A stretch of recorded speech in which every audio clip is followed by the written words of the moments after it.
Hello നമസ്കാരം. ഞാനിന്ന് ഒരു വെറൈറ്റി ആയിട്ട് ചെയ്യാൻ പറ്റിയ പുട്ടാണ് കേട്ടോ ചെയ്യുന്നത്. ഇതിപ്പോൾ പുട്ട് എല്ലാവർക്കും അറിയാമെന്ന് എനിക്കറിയാം. പക്ഷേ പുട്ടിൻ്റെ റെസിപ്പി അല്ല കാണിക്കുന്നത്. പുട്ട് നമുക്ക് വാഴയിലയിൽ എങ്ങനെ ചെയ്യാമെന്ന് നോക്കാം കേട്ടോ. ഇത് നമുക്കിങ്ങനെ ചെയ്യുമ്പോൾ നല്ല ഹെൽത്തി ആട്ടോ. കാരണം ആ വാഴയിലയുടെ അതിൻ്റെ ഒരു ഗുണം കൂടി നമുക്ക് കഴിക്കുമ്പോൾ കിട്ടും. അപ്പോൾ നമുക്ക് നോക്കാം ഇതിന് വേണ്ടിയിട്ട്. ഇതിനിപ്പോൾ ഞാൻ സ്റ്റീംഡ് പുട്ടുപൊടി എടുത്തേക്കണം. പൊൻകതിരിൻ്റെ പൊടി ഉണ്ടല്ലോ, അത് ഒരു കപ്പ് എടുക്കാം കേട്ടോ. നമ്മുടെ ആവശ്യത്തിന് എടുക്കാം. എന്നിട്ട് ഞാൻ ചെയ്യുന്ന ഇങ്ങനെയാണ് കേട്ടോ. അതിലേക്ക് കുറച്ച് തേങ്ങ, അതായത് നമ്മൾ എന്തായാലും തേങ്ങ മിക്സ് ചെയ്യുമല്ലോ. അപ്പോൾ ആ തേങ്ങ 2 പിടി എടുത്തിട്ട് ഒരു പിടി ഫസ്റ്റ് പിഴിഞ്ഞിട്ട് അത് ചേർക്കും. പിന്നെ ഒരു പിടിയും കൂടി എടുക്കും. അങ്ങനെ 2 പിടി പിഴിഞ്ഞ് അതിൻ്റെ പാല് പോലെ എടുത്തിട്ട് അതൊന്ന് മിക്സ് ചെയ്യും. എന്നിട്ട് നമ്മൾ എടുക്കണ എത്ര പൊടിയാണോ അത്ര തന്നെ കപ്പിൽ വെള്ളം എടുത്തിട്ട് ഉപ്പുപൊടിയും കൂടി വെള്ളത്തിൽ മിക്സ് ചെയ്യും. എന്നിട്ട് അതും കൂടി ഇട്ടിട്ട് പുട്ടുപൊടിക്ക് നനച്ചവിടെ വയ്ക്കും. അതിനുശേഷം ഒരു 10 മിനിറ്റ് റെസ്റ്റ് ചെയ്ത് കഴിഞ്ഞിട്ട് ഇത് ഈ പൊടി നന്നായിട്ട് ഒന്ന് കുഴച്ചെടുക്കും കേട്ടോ. നല്ല ഒരു എന്താ പറയുക, തരിതരിയായിട്ട് പൊടിച്ചെടുക്കാം.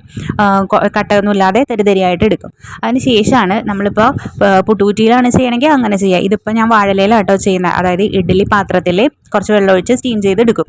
അതേ വാഴല ഇതുപോലെ ഒന്ന് ചുരുട്ടിയിട്ട് നമ്മൾ ഇറുക്കിൽ വെച്ചിട്ട് കുത്തി കൊടുക്കാം. ഇതുപോലെ ചുരുട്ടുക. എന്നിട്ട് 2 വശത്ത് നമ്മൾ ഇറുക്കിൽ കൊണ്ട് കുത്തി അതവിടെ ഉറപ്പിച്ച് വയ്ക്കാം. അതുപോലെ വാഴലയുടെ ഈ തണ്ടുണ്ടല്ലോ, ഇത് വെച്ചിട്ടാണെങ്കിലും നമുക്ക് കുത്താം കേട്ടോ. ഇതുപോലെ വാഴല എടുക്കുമ്പോൾ നമ്മൾ വാഴല കുറച്ച് നേരം ഒന്ന് ഉപ്പ് വെള്ളത്തിൽ ഇട്ട് വെക്കുക കേട്ടോ. കാരണം അതിനകത്ത് വല്ല അണുക്കളൊക്കെ ഉണ്ടെങ്കിൽ അത് പോകാൻ വേണ്ടിയിട്ടാണ്. എന്നിട്ട് നമുക്ക് നന്നായിട്ട് വാഷ് ചെയ്ത് ഇതുപോലെ കട്ട് ചെയ്തെടുക്കുക കേട്ടോ.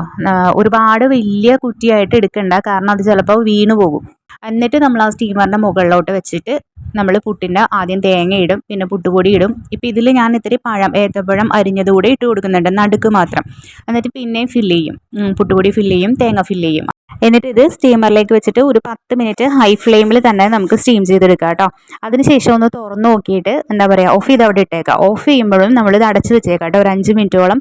അപ്പോൾ അത് കഴിഞ്ഞ് നമ്മൾ തുറക്കുമ്പോണ്ടല്ലോ ആ വാഴയിലയുടെയൊക്കെ നല്ലൊരു സ്മെല്ലുണ്ടാവും കേട്ടോ. ഈ പുട്ട് നല്ല ടേസ്റ്റ് ആട്ടോ ഇങ്ങനെ ഉണ്ടാക്കി കഴിക്കുമ്പോൾ. അപ്പോൾ ഇങ്ങനെ ചെയ്ത് നോക്കാത്ത ആൾക്കാർ ഒരു തവണയെങ്കിലും ഇങ്ങനെ ചെയ്ത് നോക്കൂ കേട്ടോ.